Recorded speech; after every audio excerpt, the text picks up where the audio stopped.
Japanese and Chinese children are the world's best performers in mathematics. They excel in both computation and mathematical reasoning. They consistently receive the highest scores in tests involving all aspects of mathematics. What makes these students the world's top achievers in math? How do their parents and teachers contribute to such outstanding performance? How do cultural values and beliefs impact their learning experiences? And the question many Westerners now ask, what are Asian classrooms like? What is distinctive about the teaching styles of Japanese and Chinese teachers? How might their approach to teaching math have such positive influences on children's understanding and achievement?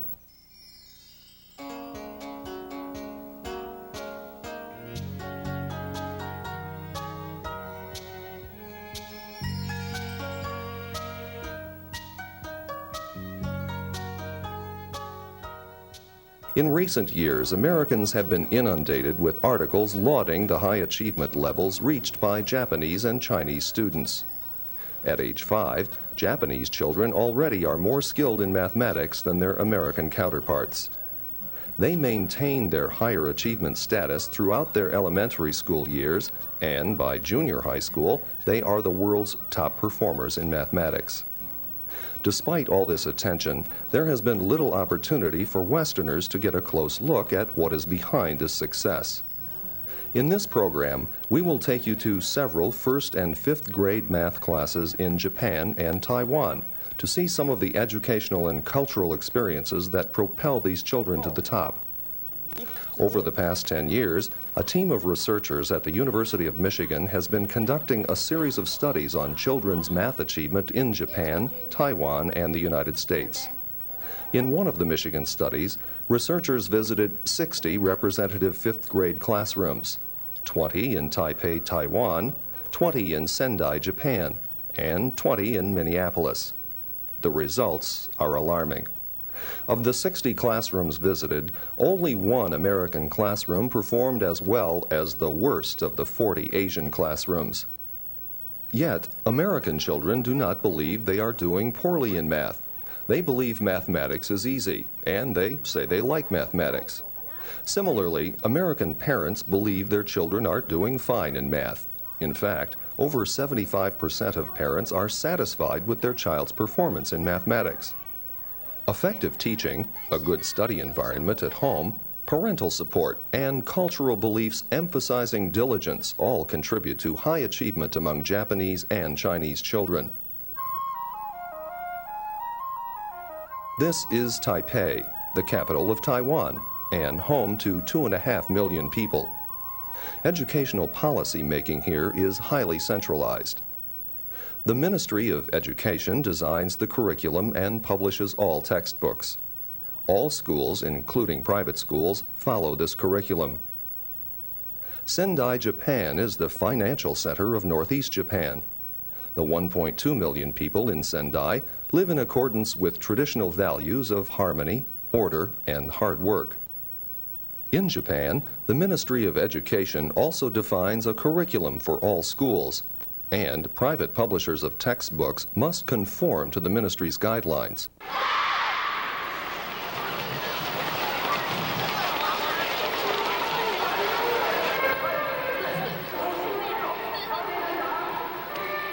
Like the United States, Taiwan, as well as Japan, have universal elementary school education. The responsibility of the school system is to provide children with the basic skills and knowledge needed to function in society and to become productive citizens.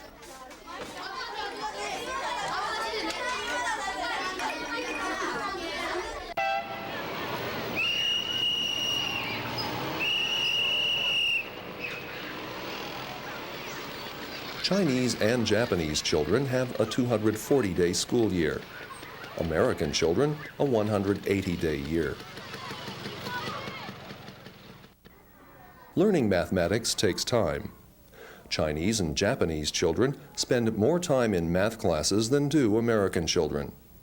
For example, by fifth grade, students in Sendai and Taipei spend between 8 to 12 hours a week on math. American children spend 4 hours a week on math. The The curriculum in Japan and Taiwan has clear continuity from year to year. Teachers know what is to be taught at each grade level. Last year's lessons are the building blocks for this year's work.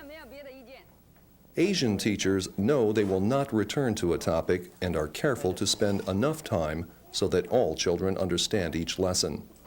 American teachers spend nearly half of their class time teaching. In Japan and Taiwan, over 80% of class time is spent with the teacher as leader, guiding the students toward an understanding of the day's lesson.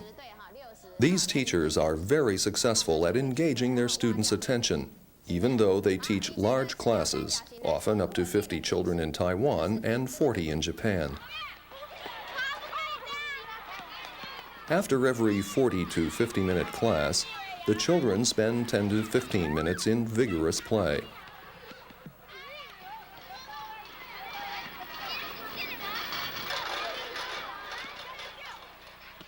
Adjustment to school is eased by the fact that the teacher and children remain together for 2 and sometimes even 3 years. The respect and understanding developed for one another in their first year together carries over from year to year.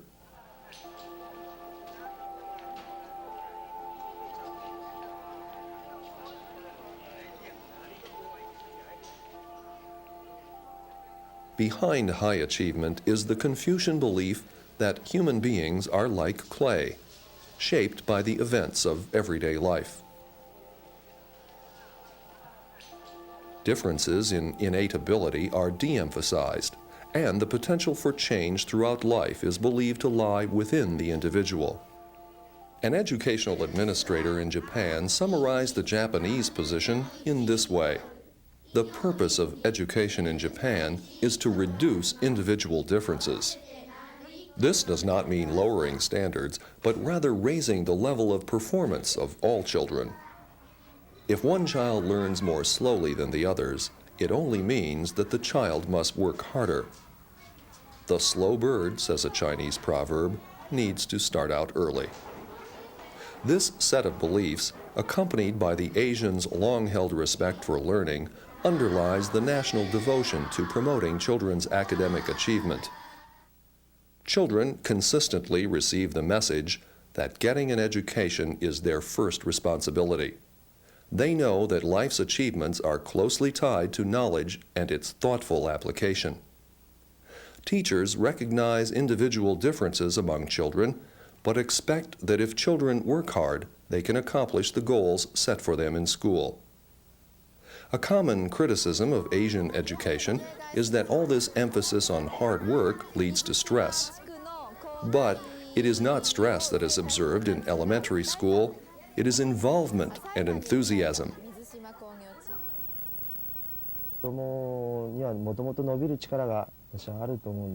From the beginning, children have the ability to advance themselves. Whether it's math or physical education, the purpose of education is to bring out this ability in some form. I think the purpose is to help pull out the abilities they already possess.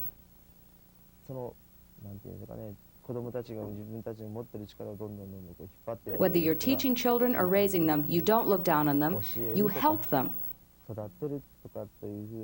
As a teacher, you can seek out and develop children's ability through your technique, your ideas, and your own ability.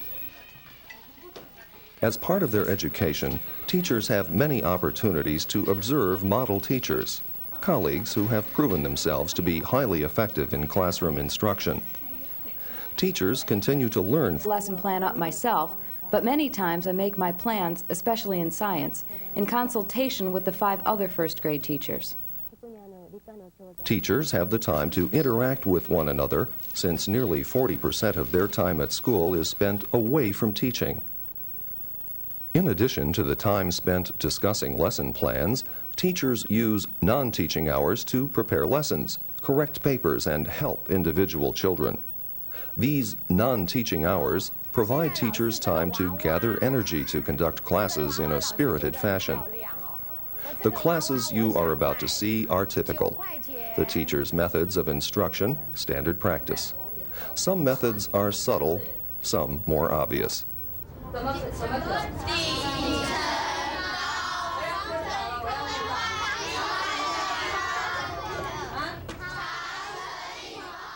Drill and practice are part of the Asian educational experience, yet they are only a part. Teachers use a variety of approaches that include carefully scripted lessons, whole class involvement, the use of concrete objects, real-world application, and constructive use of errors. Math is taught in the morning when children are fresh.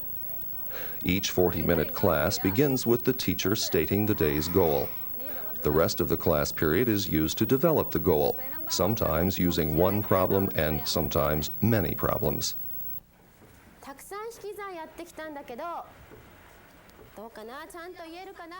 For example, in this class, students are introduced to subtraction of numbers over 10.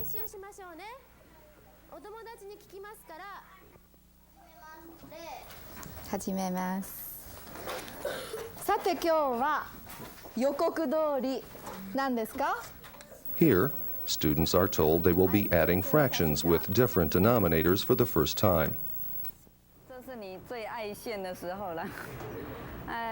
我们昨天呢让你们回去减数加67。 These students are introduced to quadrilaterals and learn about similarity and differences among geometric shapes. Children actively participate in each day's lesson.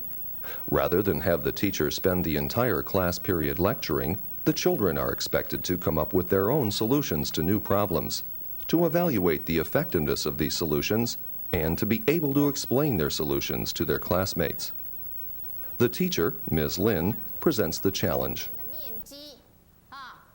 Look at this yellow shape. I want each of the groups to think about how to figure out the area of the yellow shape. It doesn't matter which method you use. Come up with one or two or more ways to figure out the area. First, discuss the methods. Then a representative of each group will come up and tell us the approach you took. You don't need to show your calculations, just tell us your method.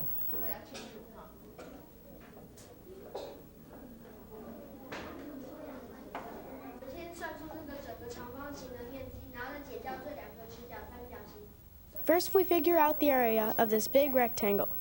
Then we subtract the area of these two right triangles. What is left is the area of this yellow shape. Can we use this method? Good, very good.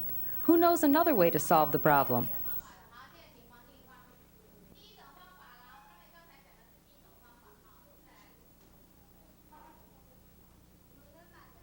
We separate this yellow shape into two.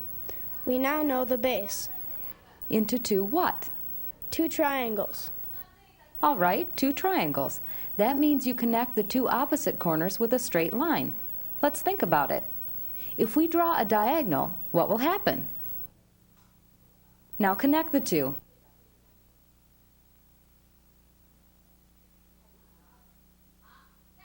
All right, what will you do next? Now we know the height for the triangle. This is the height for this triangle. During the class, the teacher tells the students it is the process of problem solving that matters, not simply getting the correct answer. Teachers believe that approaching the problem in a number of ways is a critical element in providing students with a true conceptual understanding of mathematics. Now, what do we call the method used by Wong? We've learned this method before. The cutting method. That's right. We cut the shape into smaller parts as if we're cutting a cake. We then combine them back together and see what the sum is. Who has another way to solve the problem? The way our group solved the problem was to identify this trapezoid. We figure out the area of this trapezoid. Then we figure out the area of this triangle. We then subtract the area of the triangle from the area of the trapezoid. Satisfied that the students have devised several effective approaches to one problem, the teacher then asks them to apply what they have learned to new problems. Although teachers make good use of the learning potential of small groups, Japanese and Chinese children spend most of their time at school listening to the teacher and other children, watching and working together as a whole class. Teachers frequently question the students. Each child will be called on. Knowing this, all children pay close attention. A form of learning all students can benefit from is the use of concrete objects to understand abstract notions. Japanese and Chinese teachers typically use this technique. 因为小朋友都是从具体到抽象的认识，这个认识的路程，所以呢，必须要 For children, learning is a process of observing concrete objects to formulate abstract concepts. It's necessary to build up concepts from actually operating on the objects and knowing their important mathematical characteristics and structure. Application of the concepts comes next. By using objects such as apples, coins, toys, and water containers, teachers can interest all students and begin a class with every child having a basic understanding of the problem being discussed. Teachers then introduce notation, and finally, teachers introduce the abstract terms necessary for further discussion of the concept. Asian teachers know that concrete experiences alone are not sufficient, and that time must be taken to link the concrete experience with the abstract system of notation. This is accomplished through discussions and explanations. To teach the concept of fractions, this teacher uses liquid volume. He begins the lesson by asking the children to estimate how much blue water a vase contains. The children make their guesses.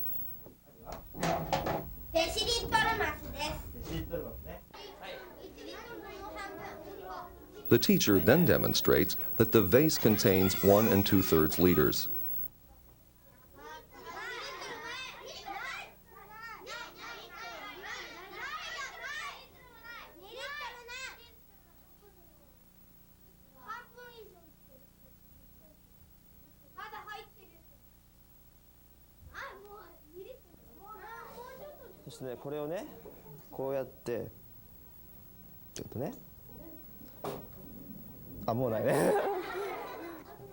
Through discussion and correction by their peers, the children clarify for themselves, with some guidance by the teacher, that the answer is 1 2/3 liter.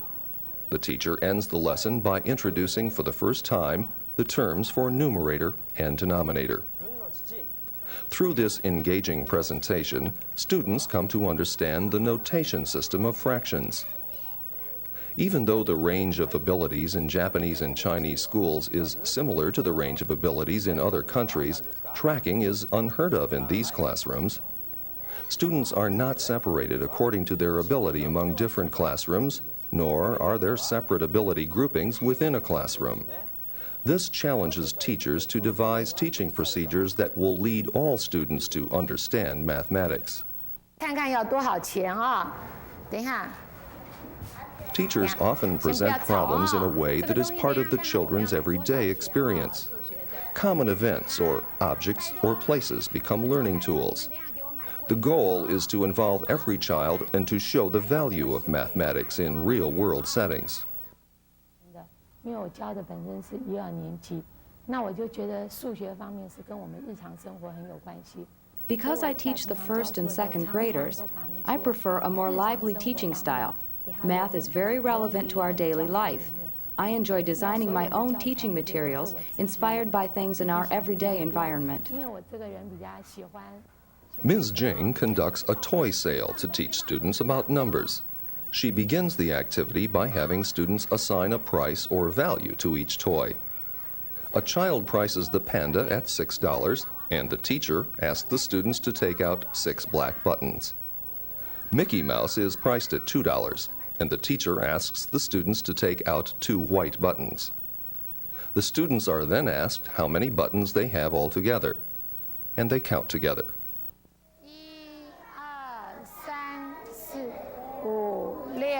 7、8，共多少钱？ After practicing with buttons, the children use coins. The toy sale now begins with coins they have brought from home. The children are then allowed to play with the toys during recess. 这个呢？ リンゴがいくつなっているか心の中で数えてくださいよ。 Ms. Shida, a first grade teacher, uses apples to teach subtraction.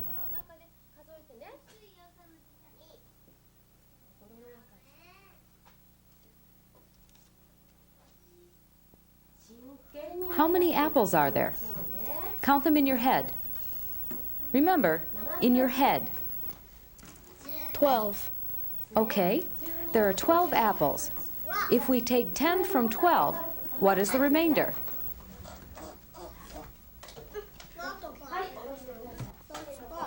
The remainder is 2.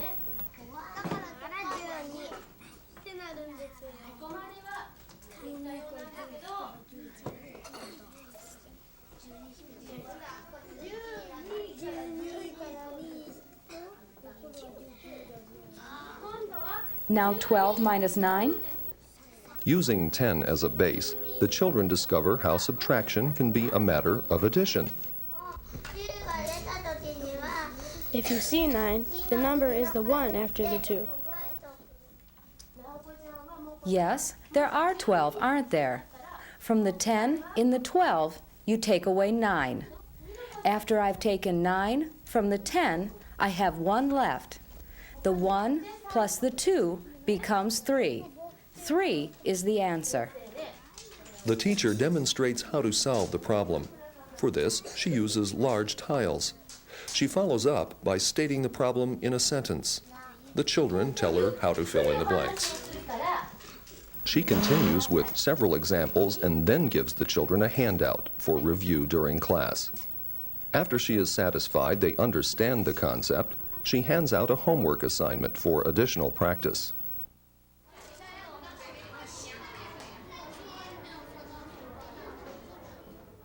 These children are challenged to estimate the size of their school's courtyard. Children can appreciate mathematical principles concerning area when they are asked to solve a problem involving their everyday environment. The children work in small groups and come up with answers.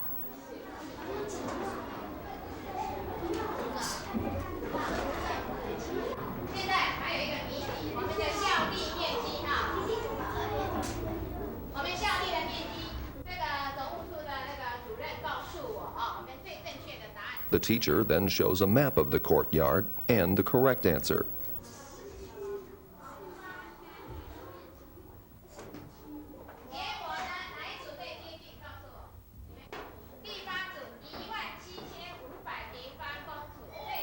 The group with the closest answer, 17,500 square meters for the actual 17,400 square meter courtyard, is applauded by the rest of the class.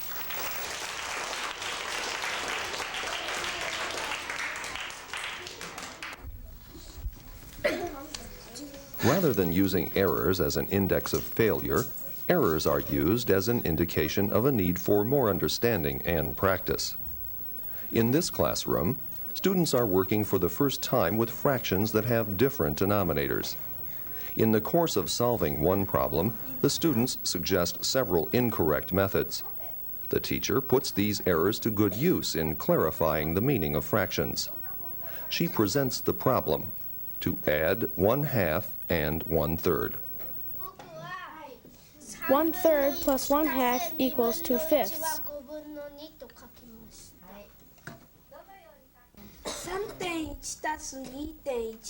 3.1 plus 2.1 equals 5.2.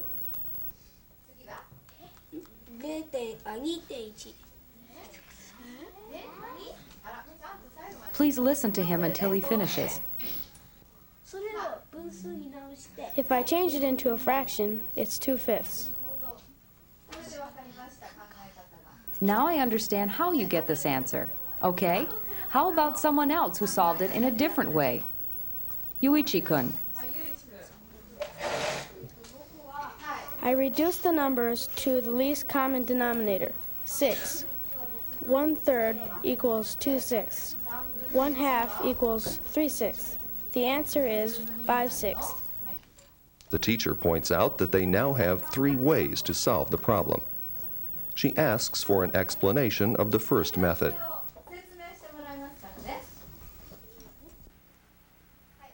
1/3 means one whole is divided into 3 parts. 1/2 means that something is divided into 2 parts. The denominator is different, so if you add,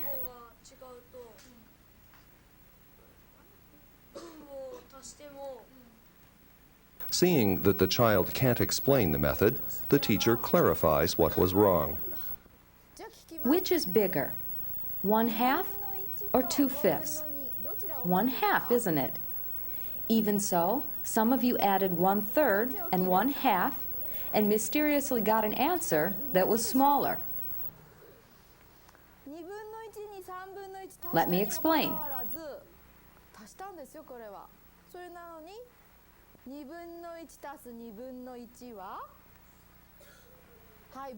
Two plus 2 equals 4. 1 plus 1 equals 2. You get 2/4. Now let's reduce this. 1/2. Is that correct? Can I use this equal sign here? No, that's wrong. Takehito-kun, you're a little mixed up here. You confused 3.1 and 1/3, didn't you? Well, Koichi-kun, 1/3 is a part of one whole, and 3.1 means that there would be 3 whole things. So the second solution is confused, isn't it?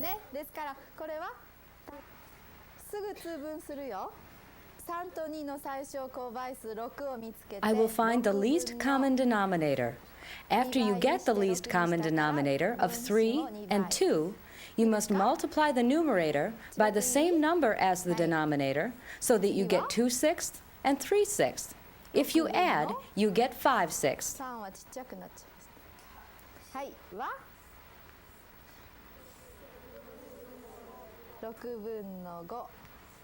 And now you've successfully solved the problem. By allowing students to come up with their own solutions and then having the students explain them, a teacher can clarify some common misunderstandings and show why these solutions will not work. These interactive classroom experiences are not the only reason why the Japanese and Chinese students achieve at higher levels. Parents also play an important role. In Japan and Taiwan, teachers expect parents to be involved in their child's education. あまりガミガミは言いませんけれどもね、うちの場合、あくまでもうちの場合に限っては、 In my case, I have my child prepare the subjects before she goes to school and then review the subjects when she returns home. Preparation and review are very important. Parents should help the child directly and not just speak to their child about their studies. The most significant factor that improves children's achievement is how diligently the parents make an effort with their child. The record that the child gets in school is really an indication of the parent's record. Many of us believe that Chinese and Japanese children excel because they attend after-school classes called juku in Japanese or bushiban in Chinese. These after-school academic classes are important to high school students in their preparation and study for college entrance exams. Most elementary school children who attend after-school classes study such subjects as music or calligraphy. Less than 5% of students in Sendai and Taipei at the elementary grade level attend after-school lessons in math. Parents provide an environment that fosters educational achievement, including a variety of workbooks for study and review, a desk, and assistance from the family. In addition, every child carries a notebook back and forth to school that contains notes from parents and teachers about behavior, progress, and other academic concerns. It's important for parents to create a good environment, even though it may pose some economic problems for the family. For example, the child should be surrounded by books, such as ones that are related to education. Or if the child wants to go to after-school classes, that should be possible. The child's potential is like a small bud or plant. What is important is that this potential be nurtured to its full growth. You must not force children. Parents should provide situations where children can explore and pursue things in which they are interested. 数学方面哈， I believe that if we provide a good collection of material at home, the children actually do better in school. So any mathematics books that appear to be satisfactory, I buy for my children. Then I try to arrange a good environment so my children can have easy access to the books. It's up to them to read them. When asked how to respond to a child who has received a bad grade, the parents of a Japanese fifth grade student replied, "First, I don't get upset. I don't scold them. The child is shocked himself. It's the child who got hurt. If you scold the child, he will become discouraged and his desire to work hard will decrease. Parents should be calm, have the child correct the mistake, and tell the child to try hard the next time. It's important that the child have confidence, correct the mistakes, and try hard the next time. If he gets 50% of the answers, get him to correct the wrong answers, and have him try to understand what was wrong. Have the child practice so he can understand all the problems. After he gets the right answer, hopefully he'll continue to be successful. Never scold the child, but try to build confidence."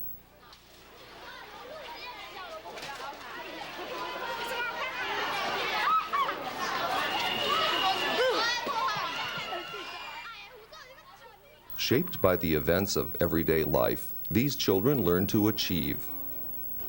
The teaching practices we observed emerge from the belief that all children have the potential to learn the contents of the curriculum. The teaching styles are designed to actively engage all students and bring them to a full understanding of mathematics. We Americans must ask ourselves, are we providing children with environments conducive to learning and achievement, both at home and at school? Is the school day used to its full potential for learning opportunities? Do our approaches to teaching math encourage conceptual understanding? Are we, to too great a degree, overemphasizing innate differences in ability? How can we mobilize ourselves to make the changes in American education that will enable us to perform effectively in worldwide competition and for our own self-improvement and self-confidence?